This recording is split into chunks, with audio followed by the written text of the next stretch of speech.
Hi everyone, welcome back to my YouTube channel. मैं हूं ज्योति। आप देख रहे हैं ज्योति क्रिप्टो वर्ल्ड।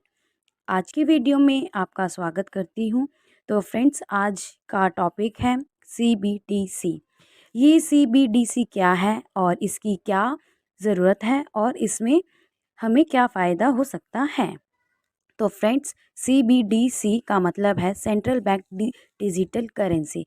जैसे कि आपको पता है कि कंट्री में अपनी मॉनेटरी अथॉरिटी होती है जो उस कंट्री की फाइनेंशियल रेगुलेशन बनाती है और उसकी करेंसी जो कंट्रोल करती है।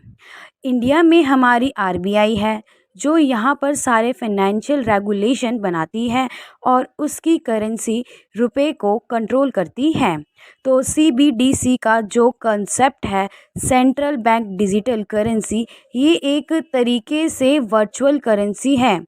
हमारी फिजिकली करेंसी की किसी भी कंट्री का फिजिकल करेंसी वो वर्चुअल करेंसी होती है जो ई फॉर्म में या डिजिटल फॉर्म में कहा जाता है।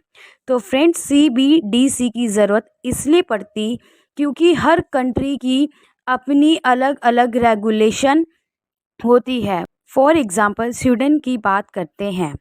स्वीडन की करेंसी करोना, वो अपना ई करोना लाने के लिए एज अ डिजिटल करेंसी लाने की तैयारी कर रही है। क्यों कर रही है? इसलिए कर रही है अपनी इकोनॉमिक का जो कैश पेमेंट वहाँ से टोटली डिपेंडेंसी हट गई है। वहाँ से अब वहाँ पर कैश पेमेंट नहीं हो रही है, कैश रेगुलेशन नहीं हो पा रहा है, इसलिए इसकी ज़रूरत है।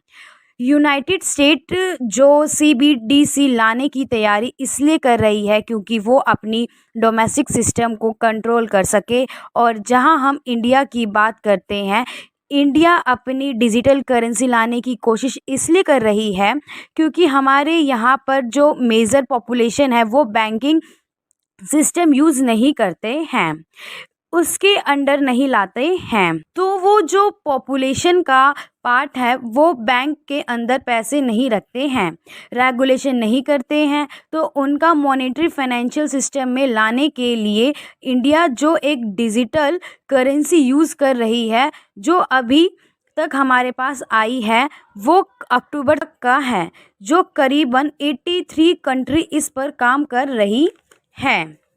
लेकिन अभी तक किसी ने भी अपनी डिजिटल करेंसी लॉन्च नहीं की है।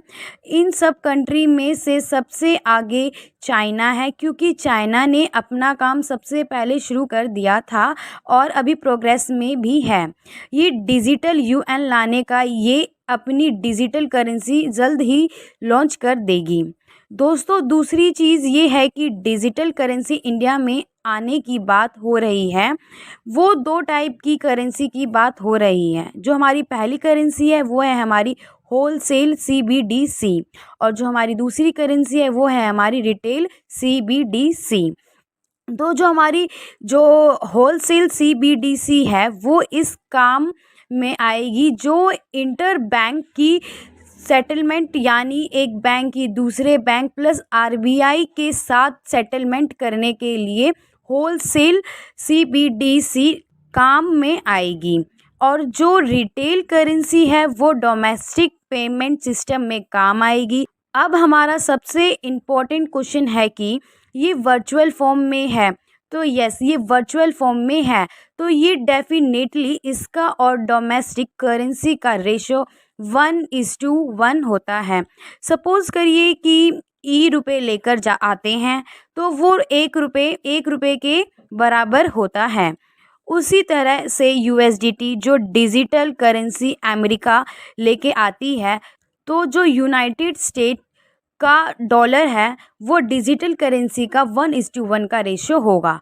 अब जो क्वेश्चन आता है कि उसमें डिजिटल करेंसी में CBDC में स्टेबल कॉइन्स में जैसे USDT, USDC, TUDST, इनमें क्या फ़र्क है? तो हम 1:1 के रेशो में चलते हैं। तो फ्रेंड्स, ये दोनों के दोनों DLT पर आधारित है, डिजिटल लेजर टेक्नोलॉजी, जो कि ब्लॉकचेन बेस्ड का एक पार्ट है। सेंट्रल बैंक हर कंट्री का सेंट्रल बैंक अपना डिजिटल करेंसी लाएगा, तो ये इसका कंट्रोल अपने पास रखेगा, तो वो पूरी तरह से रेगुलेट होगी और सेंट्रलाइज्ड होगी।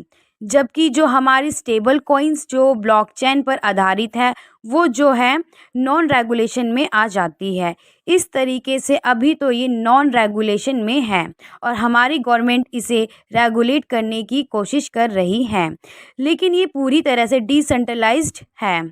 कहने का मतलब गवर्नमेंट का इस पर कोई कंट्रोल नहीं है। डेफिनेटली कौन गवर्नमेंट चाहेगी कि अपनी कंट्री की financial condition out of control हो जाएगी और पूरी तरह से बेलगाम घोड़े की तरह दौड़े, जिसे कोई भी किसी भी करेंसी को किसी में भी एक्सचेंज कर सकता है या किसी में भी ट्रांसफ़र कर सकता है या फिर पेमेंट कर सकता है।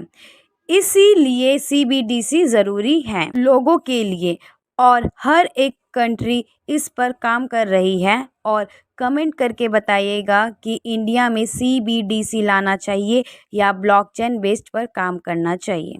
तो फ्रेंड्स, ऐसे ही मोर नॉलेजेबल वीडियो के लिए आप मेरे चैनल को लाइक करें, सब्सक्राइब करें और बेल आइकन प्रेस करना ना भूलिएगा। Thank you.